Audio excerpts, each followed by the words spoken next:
When you prioritize the relationships, the profits will follow. It's not meaning that you don't pursue results, because if you completely pursue the one over the other, you're going to get unbalanced. Everything in life is balanced. So it's about finding the balance in everything. And so finding the right balance between your relationship. But if push comes to shove, relationship wins over the results.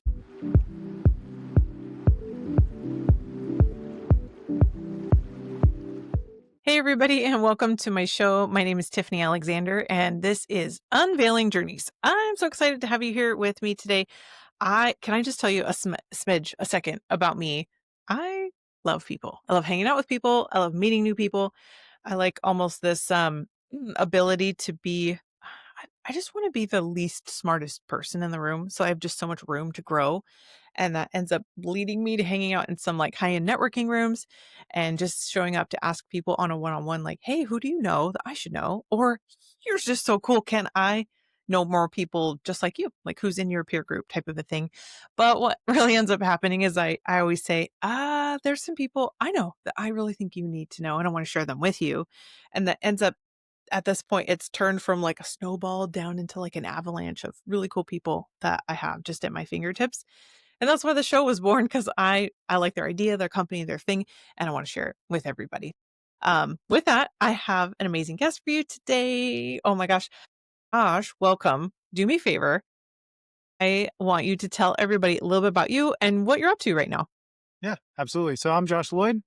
I like to call myself the data dude. Okay, so my company is named Data Dude Intelligence, and there's a number of reasons for that. I am by trade, essentially a data engineer. So I have been building enterprise level data platforms for a number of different companies over the course of my career, small organizations, large organizations.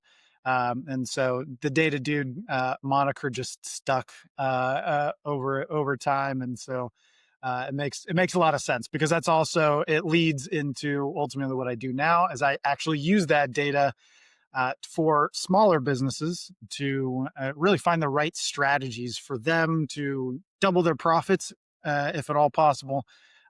We use data to kind of calculate and strategize, build these roadmaps to getting to that double the profit within 18 months or less. So yeah, it's very, we kind of do two things in a way. We do the strategy, right? I like to be that partner, kind of guiding them to pick the right strategies for their particular scenario.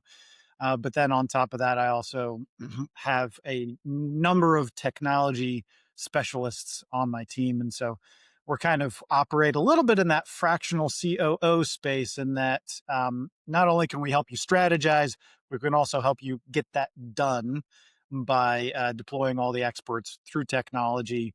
And that could help out your marketing, could help out your sales process, could help your operations. There's any number of places where we can kind of insert our expertise, either again, kind of more from the consulting angle, or also from the manpower angle if you don't have that manpower. So that's a little bit of data dude intelligence in a nutshell. That's what we enjoy doing.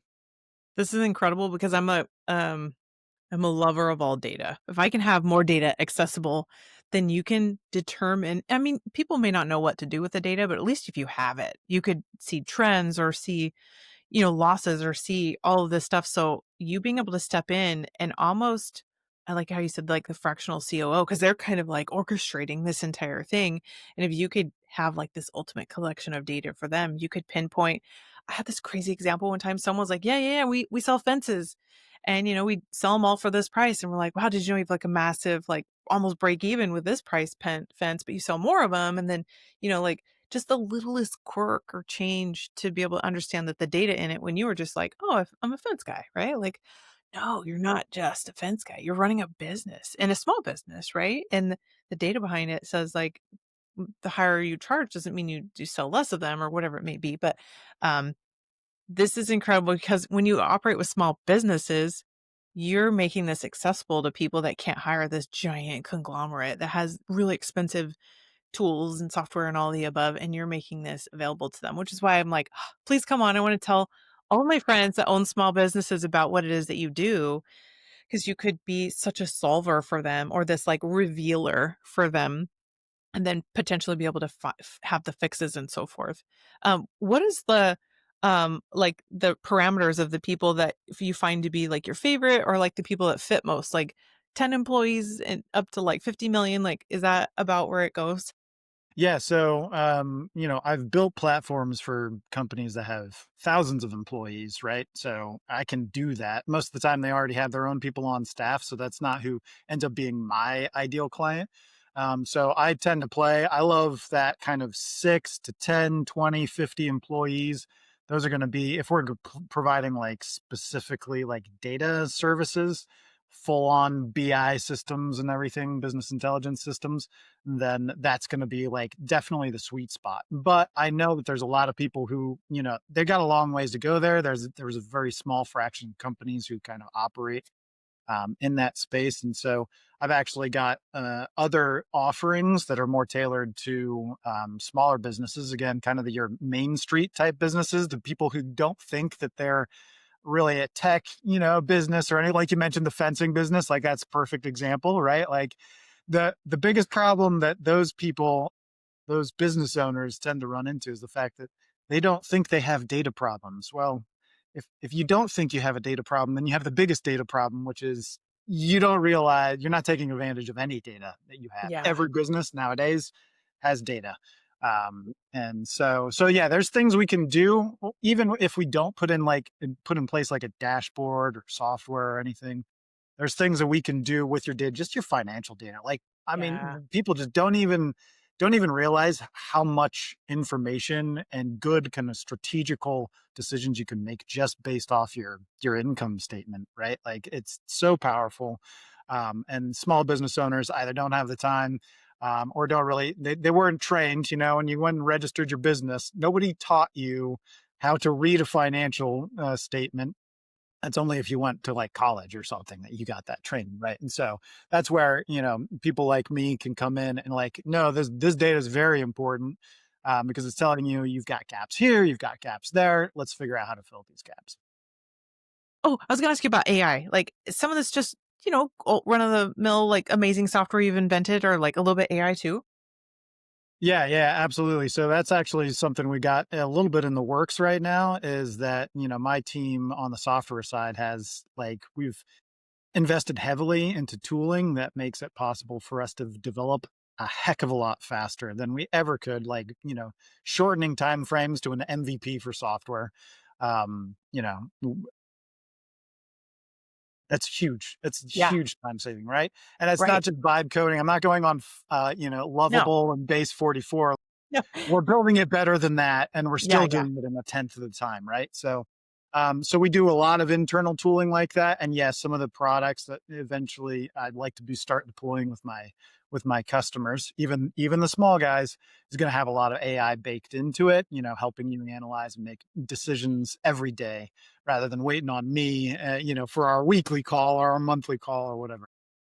Oh, that's cool. That's good. I think there's a piece of everybody that would benefit from having AI down to like a darn recipe stay-at-home mom. Like I think there's a time and a place for it, but at the same time, like why not?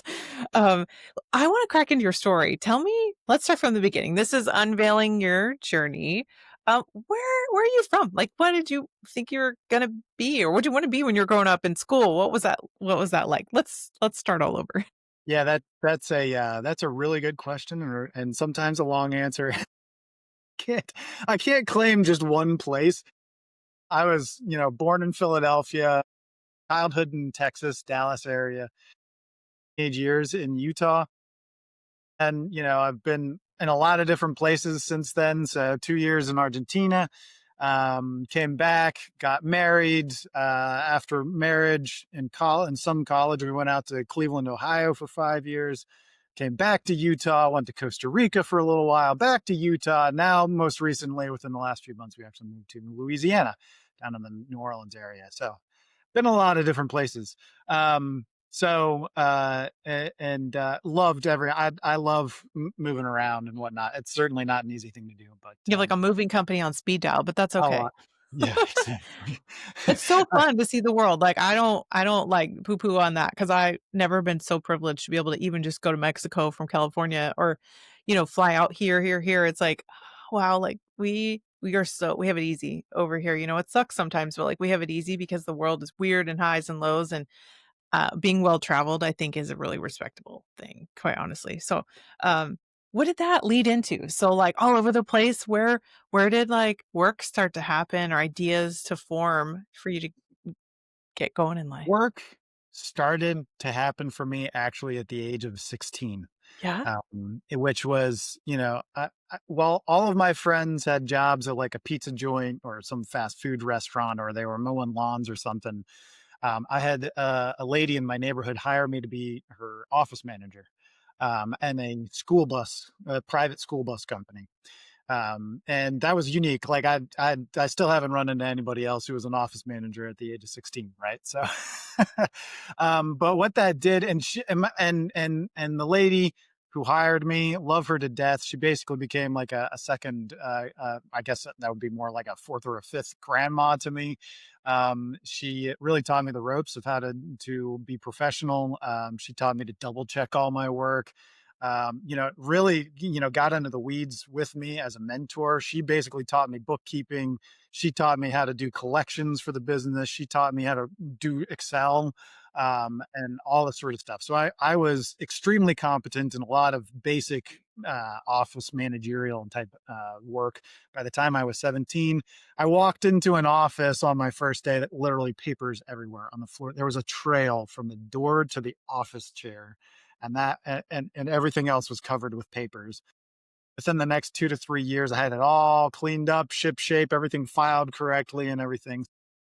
That's a testament to her and her training, and also really just fantastic for me. What I gained from that really was a lot of love for the small business owners, right? Because they ended up breaking about $1 million in sale, I think, by my second or third year there.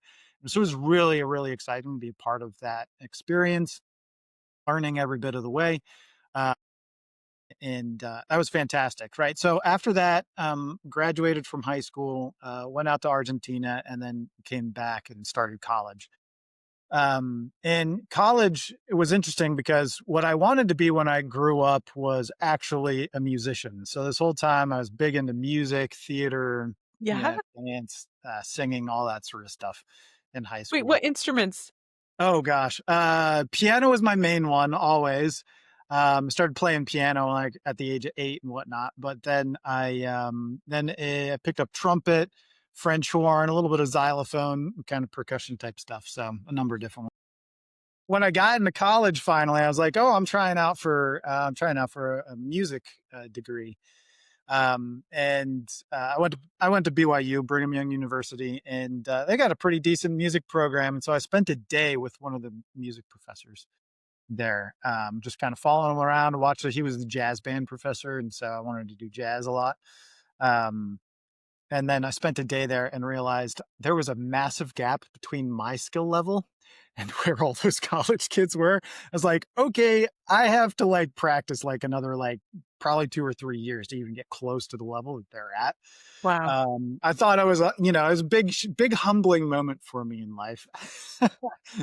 So I went from there actually to, as like, basically like within a month of having had that experience. I was like, all right, well, it's my plan B. And my plan B was always molecular biology. Yeah, What? totally out Wait, of nowhere. wait a minute. That's like a wild, I mean, I guess it's like the art and this. Wait, no, it's not even they're like opposite sides of the brain. So this is fascinating to be able to see. Plan B. All right, go forward. Yeah, well, as I like to tell everybody, actually, music is really just math, It right? Like is a little bit. frequencies and everything is just math, right? And so I think there was a lot of my excellence that wasn't so excellent in music and performing arts actually led really well to me being able to do like math, data, that sort of stuff. So, um, so science, yeah, molecular biology. There's a backstory to that too, just having gotten involved in some of it as a teenager. But I went into molecular biology, so that's what I completed my undergrad in. But during that period of time, I also started pursuing like a minor in business, and then there was an opportunity. There's a fellowship at Brigham Young University that just started the year that I was there.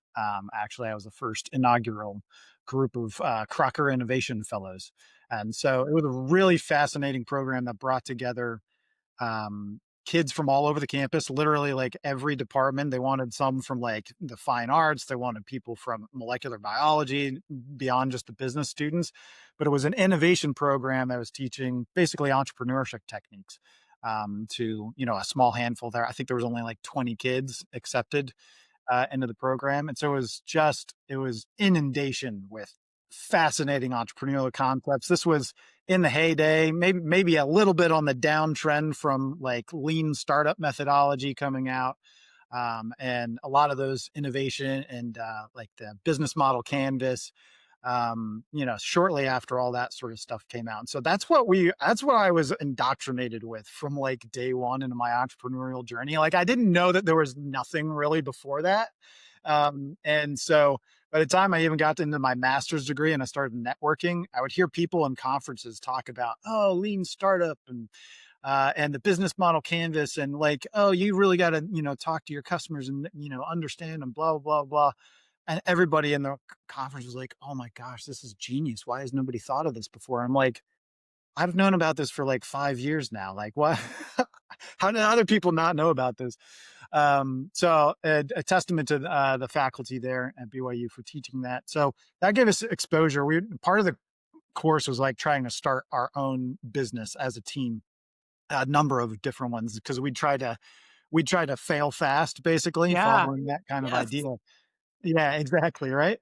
Fail fast and As fail cheap. part right, exactly.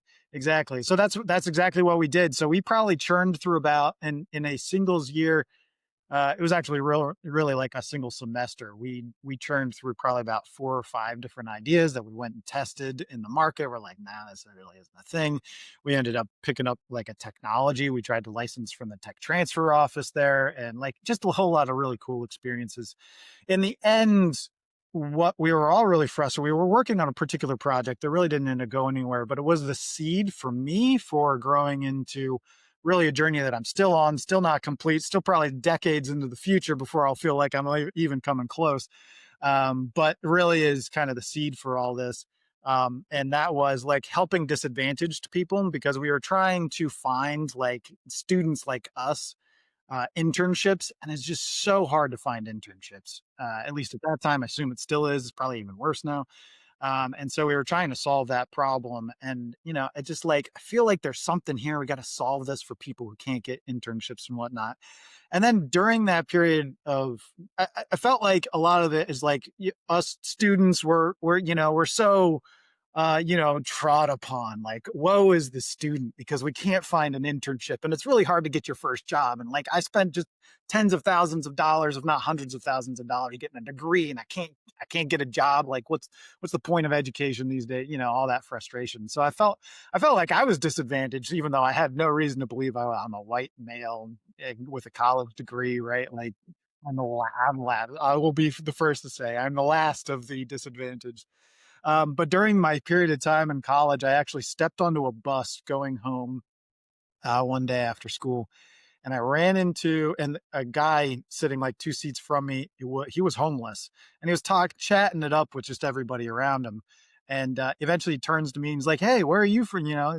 Striking a conversation. And eventually, he learns I'm a student, and he says, "Oh my gosh, you're a student! I cannot believe that. Like that is such a hard life." And I was like, "Wait, what?"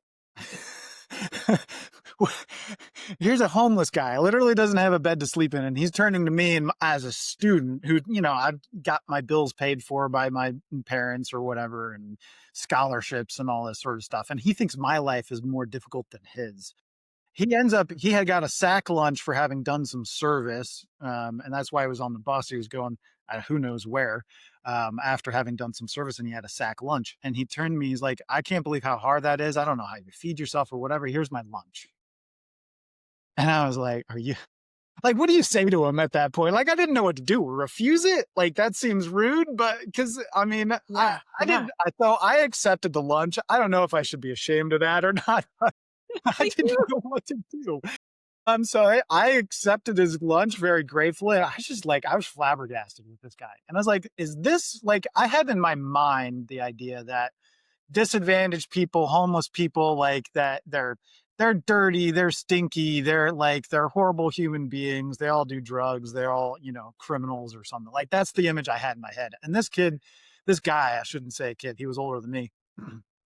Like he showed me like what it is to be a true human being and just being very friendly, very giving, even though he had very little to give. Like his big goal in life next was to get a backpack that he could fit everything into, all of his stuff. Wow. Because right now he had to carry like 5 different things, right? Like it kind of blew my mind, and it's always stuck with me over the years because it's like, look, if I'm able to do anything with my life, I want to be helping disadvantaged people, people who are in circumstances where they can't get out of because of the systems that the world has created, makes it impossible for them to get out of. Or maybe it could be even there's a lot of people who are trapped in their own heads, right? Like it's really a mental game. It could be mental health problems too. I'm not a qualified mental health professional. I'm not saying that that's what I'm ever going to be able to do that, but I'd love to be able to work with somebody that could help with those types of services. Anyway, so take those two things combined, and I really started on this kind of. I'd really like to figure out an alternative model to the economic system of capitalism, and certainly something different than communism and socialism that really works better, a little more humanistic for everybody. And so I kind of started on a very long, over a 10-year journey of trying to figure out exactly what that's going to look like. Um, so um, there from there I went out to I found my master's degree, which was there was the only master's degree that married the two things that I actually had been trained in so far, and that was entrepreneurial biotechnology. And that was out in it's the only one in the world, right? So it was out at Case Western Reserve University in Cleveland, Ohio. And so that was a 2 years master's program, and I kind of blew through that content, ate it up. It was great. It was almost more of the Crocker Innovation Fellowship. But part of that was that you're supposed to get an internship with a company, a startup company, which I did. Found one, and I got hired as an intern. And 3 months later, my boss quit. And so I am now the only employee of a startup company that was a licensee of technology from the Cleveland Clinic. So it was supposed to be software that would predict the outcome of LASIK surgeries, Oh, a number of different eye surgeries, right? So we yeah, were yeah, using 3D modeling. We were using AI.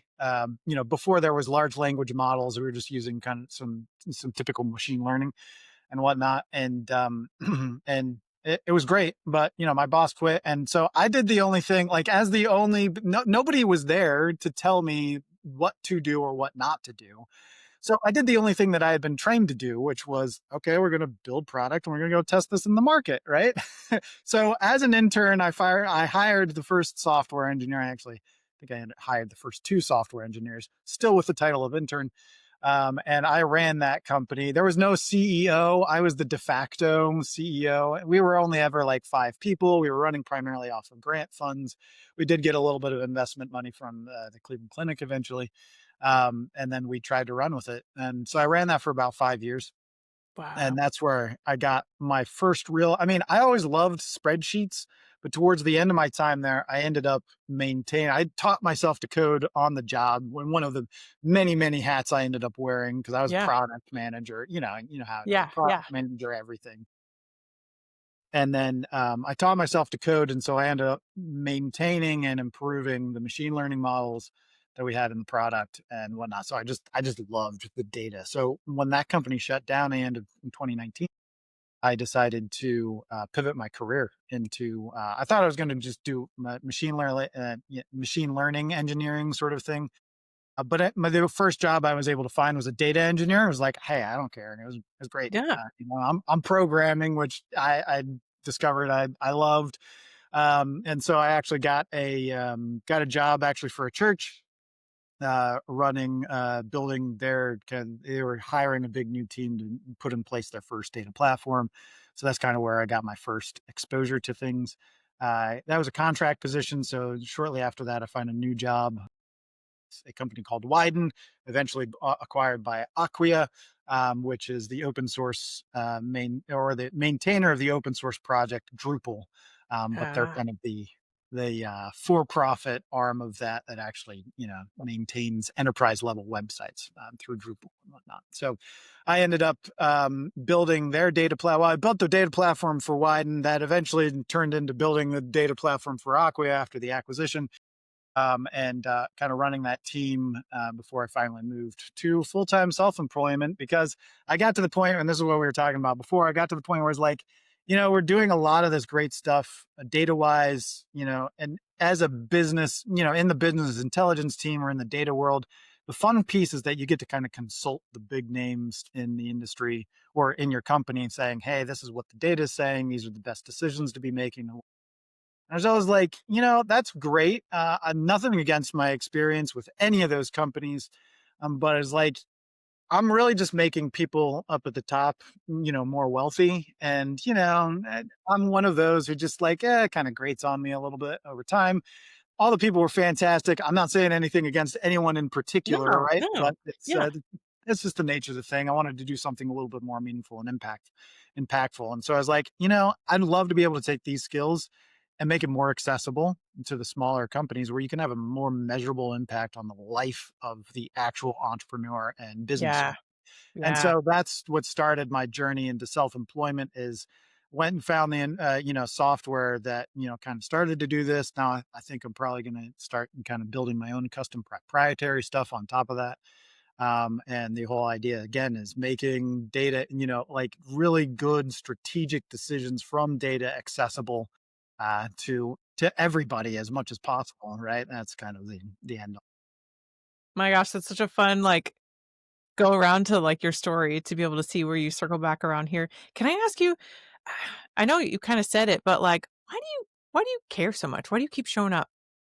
Yeah, I would probably say that, it is a lot of what I just said, is that a lot of the clients that I love to close, and probably honestly to be a business owner who's seeking for disadvantaged clients, people who are on the lower end of the revenue spectrum and, maybe struggling a little bit. It doesn't make financial sense for me to necessarily pursue them as clients, but it's who I have the biggest heart for. And I think that I've got the biggest talent for encouraging them, helping them to love themselves, love their business, love, Yeah. the people that they serve, and like help them to grow in ways that make sense. So I am very kind of creative.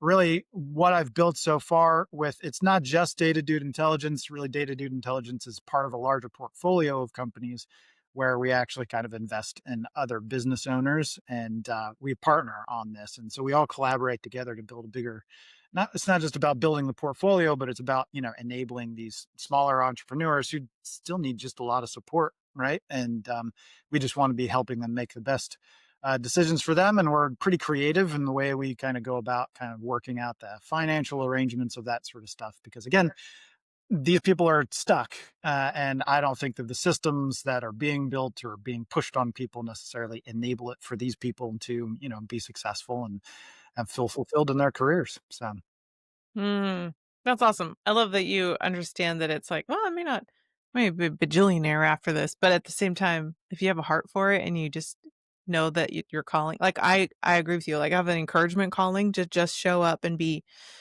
the version of me for the people that they need at the moment, and that's so fun to like know and lean into that. So that's cool. At this point, people are thinking, wait, how do I find you? How do I get to know you? How can I follow you? What's your favorite way for them to come find you? yeah, probably the easiest, most direct way, you can go to our website, datadudeintelligence.com. There's a book, a call link right there. You can check out anything we've got there. Got eBooks that you can read about the 12 strategies we typically start with. There's a free simulator that you're able to kind of get access to and kind of play around with the numbers yourself. But yeah, book a call with me or find me on LinkedIn. I'm really accessible, and looking to start more serious social media efforts. So you'll probably be hearing more from follow me. You'll get more content from me as I start working this into our social media efforts and whatnot. So. Nice, perfect. All right, 2 more questions. What's next? Like, what's on the horizon? I know you mentioned some of it, but anything else on the works? Yeah, no, I'd probably say that that's it. Like right now, like I said, we're doing heavy investment in an internal tooling, which is, I'm really excited to be able to kind of develop like an entire POC in like 2 days for software companies, and building also that internal dashboarding tool that's going to make it accessible to, because there's really not, I don't feel like there's still a very big gap in the market for the really small entrepreneur for really truly good data analytics on their business, to marrying just at a beginning their CRM with their financial data. Just with that alone, like there's so many questions you can get answered and better questions. So I'm really excited to kind of bring that to market. Looking to partner with the right people to kind of bring that to market. Good, good. That's awesome. So you guys are listening right now. Go friend him, go to his website, sign up for his all of his stuff, right? Last question. What are your like little nuggets or golden words you want to leave with everybody for the last part of the show? I would probably say the biggest thing that has rung true to me throughout my career and is a primary value that I take into everything I do is that relationships over results.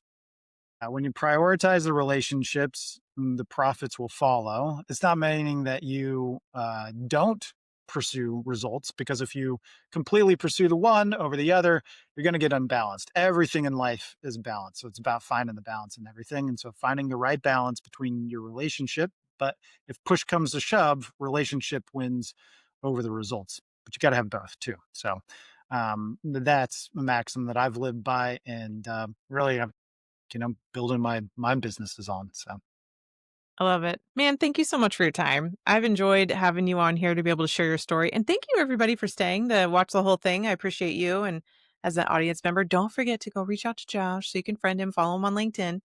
And then I will see you guys on the next episode and go have a wonderful day. Bye, everybody.